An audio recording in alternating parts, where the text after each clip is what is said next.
Bonjour les amis, très heureux de vous retrouver à nouveau aujourd'hui pour poursuivre avec vous cette série 2 qui est consacrée donc à l'énéagramme, à sa présentation. Et aujourd'hui, nous sommes donc rendus à la 6e vidéo qui va concerner donc le profil 6 qui s'appelle le loyal. Alors, première chose que je souhaitais vous dire, munissez-vous d'abord de votre cahier ou de votre carnet de coaching, installez-vous dans un lieu confortable, où vous serez tranquille et pas dérangé. Je vous invite également à vous préparer une boisson, chaude ou froide, voilà, à votre convenance. Et quand vous serez prêt, eh bien, vous pourrez démarrer la vidéo.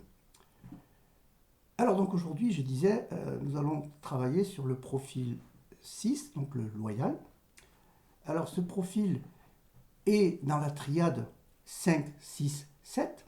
Donc le 5 c'est l'observateur, le 6 le loyal et le 7 l'épicurien. Cette triade se caractérise par deux choses.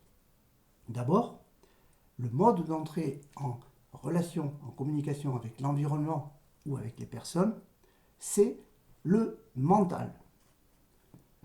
Et la deuxième chose qu'il faut signaler sur cette triade, c'est que l'émotion dominante et commune à ces trois profils, le 5, le 6, le 7, c'est la peur. Alors pour mémoire, j'aime bien vous le redire à chaque fois, les deux autres triades, alors la 8, 9, 1, donc le protecteur, le 9 c'est le médiateur, et le 1 c'est le perfectionniste. Cette triade-là, 8, 9, 1, le mode d'entrée de cette triade, le mode d'entrée en relation avec l'environnement ou les personnes, c'est l'instinctif. Et l'émotion dominante du 8, 9 et 1, c'est la colère, qui sera extériorisée dans le cas du 8, le protecteur, et intériorisée dans le cas du 9, le médiateur, et le 1, le perfectionniste. Et il y a encore donc une troisième triade, celle des profils 2, 3, 4. Le 2, donc c'est l'altruiste, le 3, le battant, et le 4, le romantique. Alors cette triade de trois profils, elle se caractérise par le fait que le mode d'entrée en relation avec l'environnement et avec les personnes, c'est par l'émotionnel.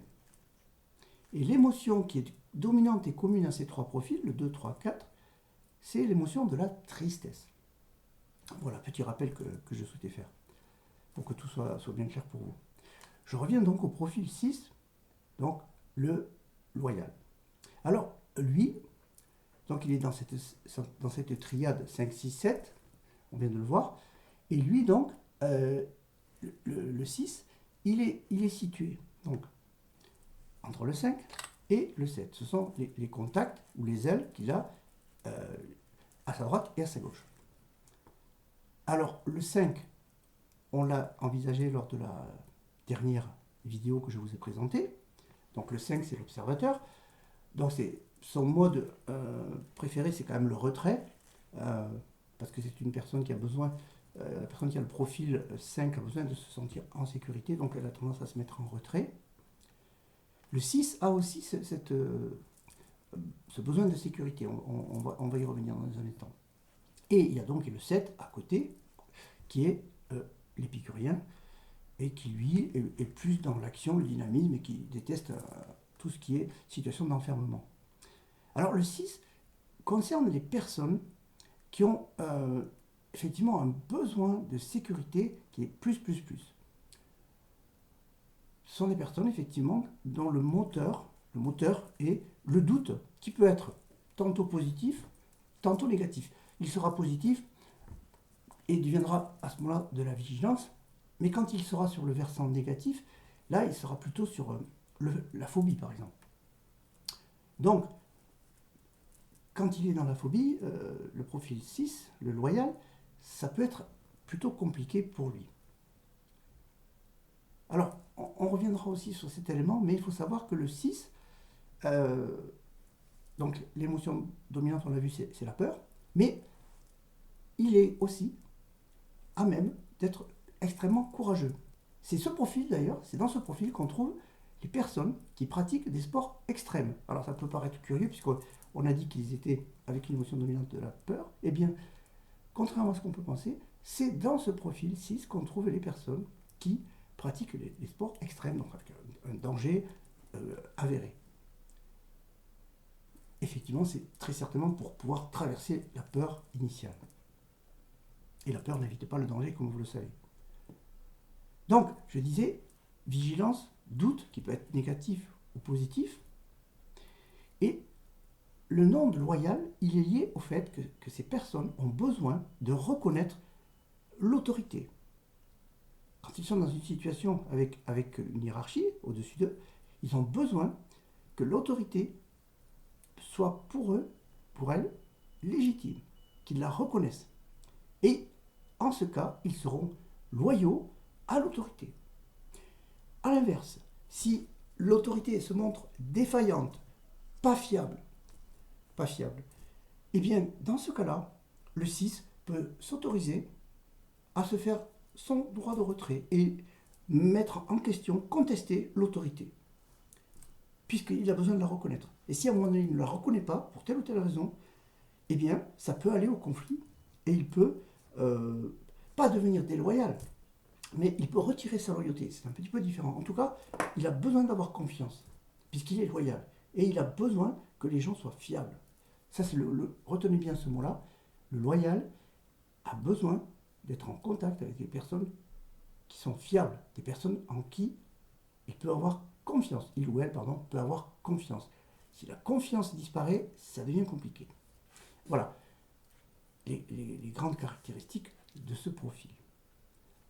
Alors, à noter également que, on a vu les contacts, hein, le 5 et le 7, à noter qu'il est en contact par les flèches avec le 3 et avec le 9. Alors, le 3, c'est le battant, dans la triade 2, 3, 4, et le 9, donc c'est le médiateur, qui est dans la triade 8, 9, 1. Alors, cela veut dire que il peut être donc en interaction avec le profil 3. Le profil 3, donc c'est un profil de dynamisme, d'action, de leadership. On a vu, quand on a vu la présentation de ce profil, que le 3, on trouve facilement dans ce profil des personnes qui travaillent dans le commercial, qui peuvent être représentants, chefs de vente, directeurs commerciaux, des personnes qui sont habituées à être en interaction avec d'autres personnes et qui peuvent effectivement avoir le leadership. Puisque il n'y a pas que le 8, donc le protecteur, qui est souvent appelé également le leader ou le chef, qui a le monopole entre guillemets du leadership. Le 3 peut également aller sur ce versant-là et apprendre le lead. Donc pour le 6, qui est dans la vigilance, dans le doute, positif ou négatif, mais en tout cas dans le doute, qui a peur de la trahison également, eh bien c'est important de pouvoir aller chercher l'énergie de l'action qui est celle du 3. Mais il peut aussi à d'autres moments aller chercher l'énergie du 9, l'énergie du médiateur, puisque c'est une énergie de négociateur et de diplomate. C'est dans ce profil, donc le 9, qu'on trouve les personnes qui sont aptes à la négociation et à la diplomatie. Donc ce n'est pas inintéressant pour le 6 d'aller chercher cette énergie-là. Alors, le loyal, en fait, il s'est construit comme ça, très certainement donc dans la petite enfance, parce que, en fait, il a très certainement vécu des situations, une ou plusieurs d'ailleurs, de trahison.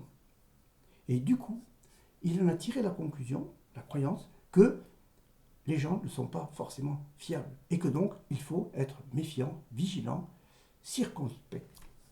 Alors, le 6, par exemple, quand il va arriver dans un lieu qu'il ne connaît pas, eh bien, il va avoir tendance à vouloir vérifier, entre guillemets, comment on rentre et comment on sort. Parce qu'effectivement, il a besoin de savoir, dans le lieu dans lequel il est entré, il veut savoir comment il en sort, en termes de sécurité, tout bonnement. C'est vraiment un comportement de vigilance qui peut être assez gênant à certains moments, mais en tout cas, c'est son mode de fonctionnement. Le doute, la vigilance, qui peut devenir hyper-vigilance.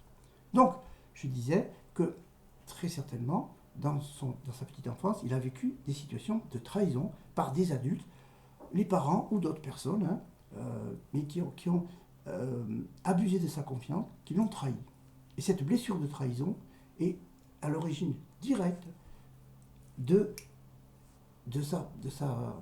son habitude de fréquenter des personnes fiables. Il va se méfier effectivement des personnes qu'il ne juge pas fiables. Ces personnes-là, il va tout faire pour les éviter. Quand il sent qu'elles ne sont pas fiables, il tire un trait et la relation peut s'arrêter.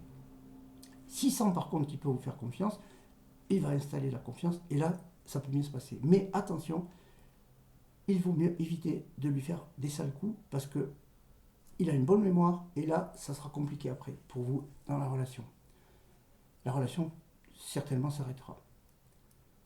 Et je disais aussi que par rapport à l'autorité, le 6 est également très vigilant.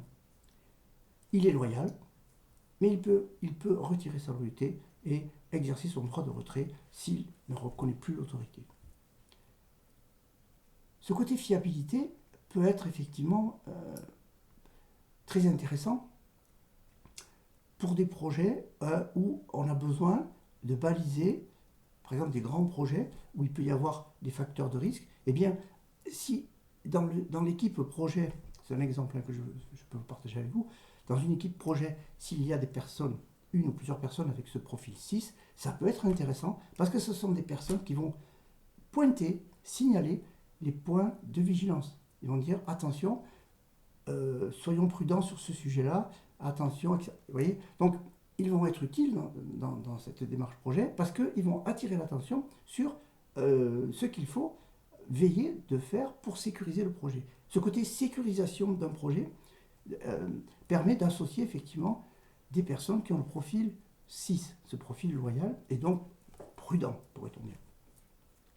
Donc, vous voyez, ils ont toute leur place dans une équipe projet. Alors, on a vu qu'en plus, s'ils vont chercher des énergies, par exemple l'énergie à côté de l'épicurien, qui est une énergie de dynamisme et de projet, ils peuvent effectivement activer cette énergie et être à la fois prudents, mais également dans l'action.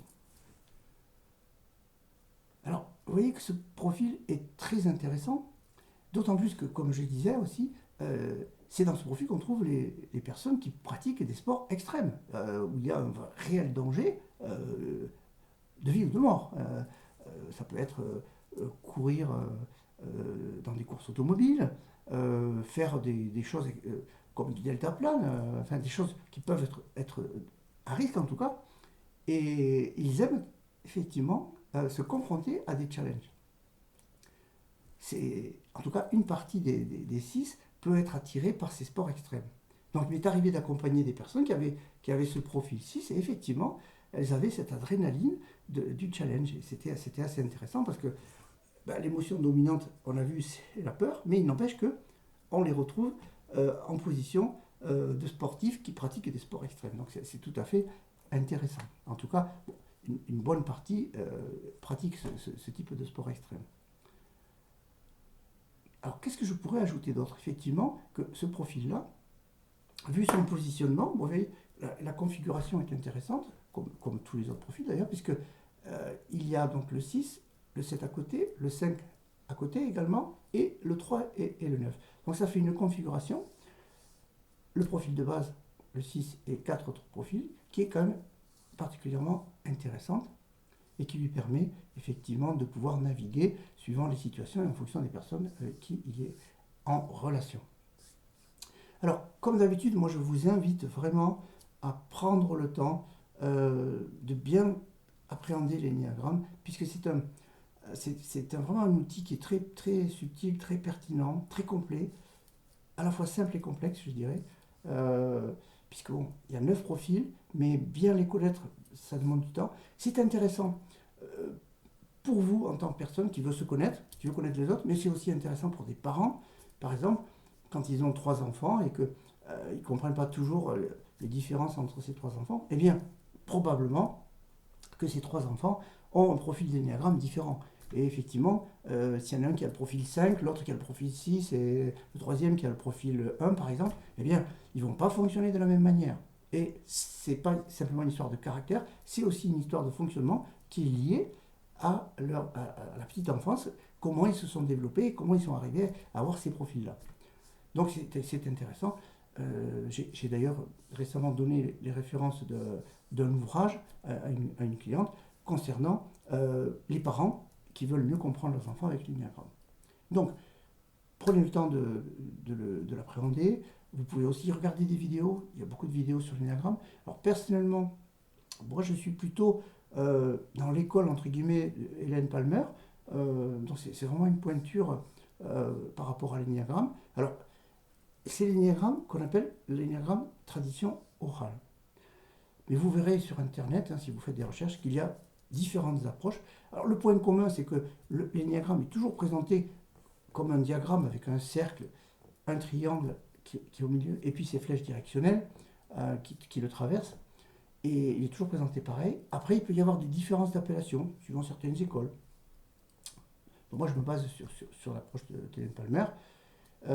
Alors, ce qui est intéressant, effectivement, c'est que elle a donc écrit certains ouvrages aussi, bien sûr, mais les descriptions qui sont faites directement à partir des expériences d'ateliers qu'elle a pu faire, où les profils, elle a pu enrichir la connaissance des différents profils de l'énéagramme.